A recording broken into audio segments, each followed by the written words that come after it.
Narrated Aisha. 11 women sat at a place and promised and contracted that they would not conceal anything of the news of their husbands. The first one said, "My husband is like the meat of a lean, weak camel which is kept on the top of a mountain, which is neither easy to climb nor is the meat fat, so that one might put up with the trouble of fetching it." The second one said, "I shall not relate my husband's news, for I fear that I may not be able to finish his story, for if I describe him, I will mention all his defects and bad traits."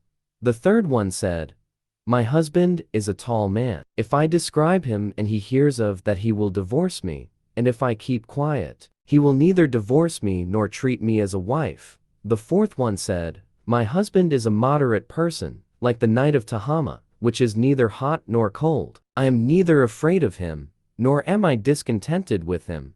The fifth one said, "My husband, when entering the house, is a leopard, and when going out, is a lion. He does not ask about whatever is in the house." The sixth one said, "If my husband eats, he eats too much, leaving the dishes empty. And if he drinks, he leaves nothing. And if he sleeps alone away from me covered in garments, and does not stretch his hands here and there, so as to know how I fare. Get along." The seventh one said, "My husband is a wrongdoer, or weak and foolish. All the defects are present in him. He may injure your head or your body, or may do both." The eighth one said, "My husband is soft to touch like a rabbit, and smells like a zarnab, a kind of good-smelling grass." The ninth one said, "My husband is a tall, generous man, wearing a long strap for carrying his sword. His ashes are abundant, and his house is near to the people who would easily consult him." The 10th one said, "My husband is Malik." And what is Malik? Malik is greater than whatever I say about him. He is beyond and above all praises which can come to my mind. Most of his camels are kept at home ready to be slaughtered for the guests, and only a few are taken to the pastures. When the camels hear the sound of the lute or the tambourine, they realize that they are going to be slaughtered for the guests. The 11th one said,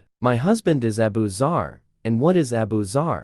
What should I say about him? He has given me many ornaments, and my ears are heavily loaded with them, and my arms have become fat. I have become fat, and he has pleased me, and I have become so happy that I feel proud of myself. He found me with my family, who were mere owners of sheep, and living in poverty, and brought me to a respected family, having horses and camels, and threshing and purifying grain. Whatever I say, he does not rebuke or insult me. When I sleep till late in the morning, and when I drink water or milk, I drink my fill." The mother of Abu Zar. And what may one say in praise of the mother of Abu Zar? Her saddlebags were always full of provision, and her house was spacious. As for the son of Abu Zar, what may one say of the son of Abu Zar? His bed is as narrow as an unsheathed sword, and an arm of a kid for months satisfies his hunger. As for the daughter of Abu Zar, she is obedient to her father and to her mother. She has a fat, well-built body,